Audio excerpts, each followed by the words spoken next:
Joining us in studio now to discuss the adversities facing South African business is Reuel Khoza, President of the Institute of Directors South Africa. Thanks so much, Reuel, for joining us this afternoon. No, thank you very much. Well, as a representative of business leaders in Southern Africa, we've got the Institute of Directors Southern Africa initiating some courageous leadership conversation, as you put it, in this year's annual business update. Broad strokes, first of all, what are we looking at, and what's the objective of the conference that you're hosting?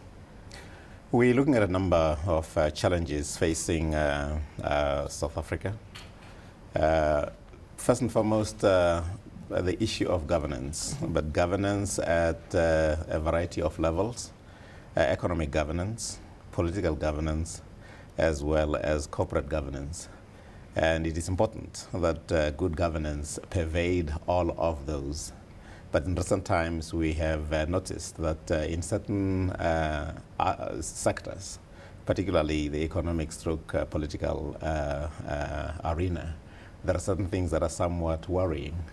And these have been acknowledged even by the leadership in the ANC, with Mantashe at some stage recently, complaining that the people leading us politically include thugs and thieves.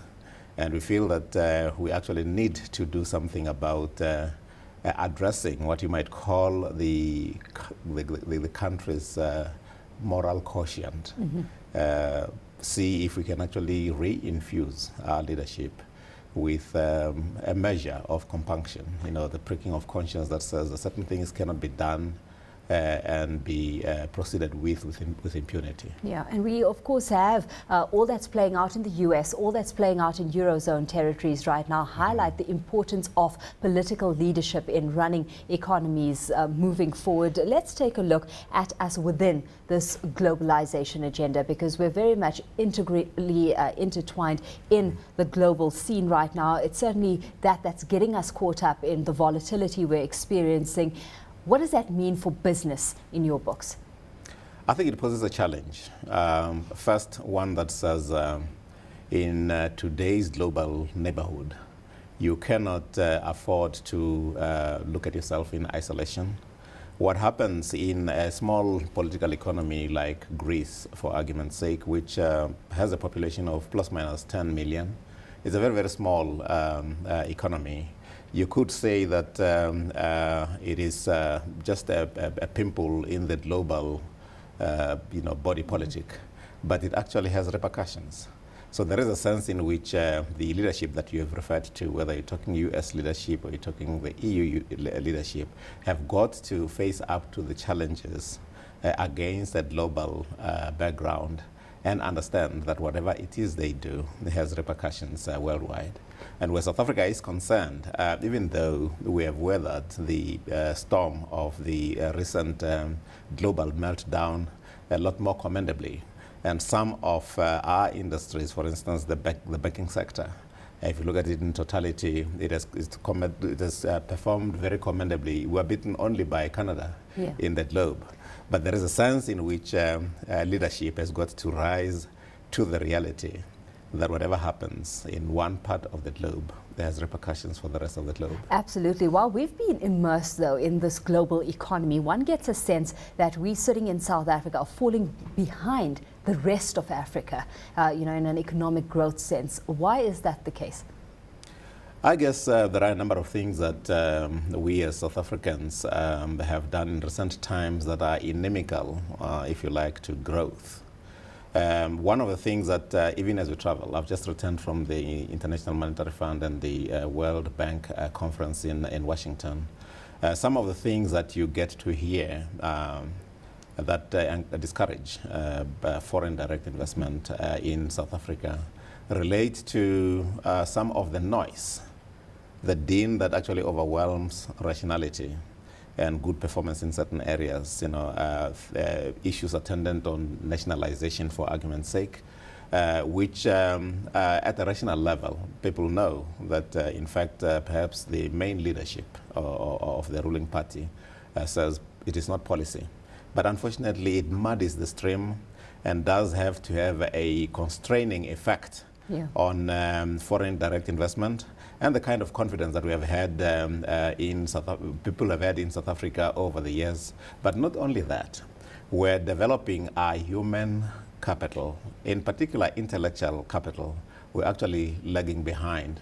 Azaj Amin, in addressing our conference, actually lamented the fact that in the literacy and numeracy stakes, we are in fact lagging behind not only the so-called developed economies, but we're lagging behind even some of the emergent African economies.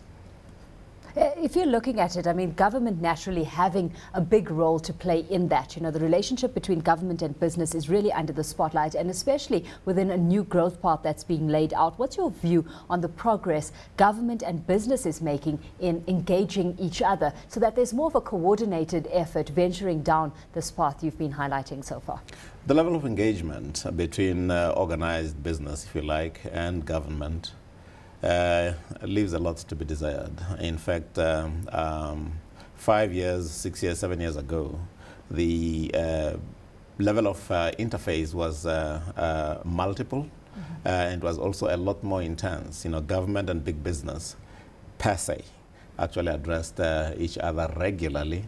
But not only that, government and organized commerce and industry, as the various chambers of commerce, interfaced with government, interfaced with one another a lot more frequently and a lot more commendably. Even small business actually had a voice. So what's changed now? In recent time, there has been an insistence, perhaps for good reason, to a degree. But unfortunately, there's the effect of actually reducing the frequency and reducing the number of points of entry at government, where government said, I want to talk to just one umbrella body, as in BUSA. And unless you come through BUSA, we'll have difficulty because there'll be too much. So it's red tape that's proving to be very cumbersome. We've run out of time, but very quickly, Reuel, I mean, we always talk about whether politicians should get involved in business. Interestingly, you're exploring at this conference whether business should get involved in politics as well. What kind of dynamic are you seeing there? We are, in fact, managing and leading a political economy. You cannot look at politics in isolation, look at economics in isolation. The two are joined at the hip, and they've got to find ways of coexisting and optimizing the outcome socio-politically as well as economically, most importantly, and developmentally. It is not something that you can separate. They have to coexist and coexist optimally. And hopefully those conversations then will get business confidence for one back above that 100 mark that Naren Rao was highlighting earlier on. Reuel, thanks so much for joining us this afternoon. We're going to leave the conversation there for today. Thank you very much. Reuel Khoza is president of the Institute of Directors South Africa.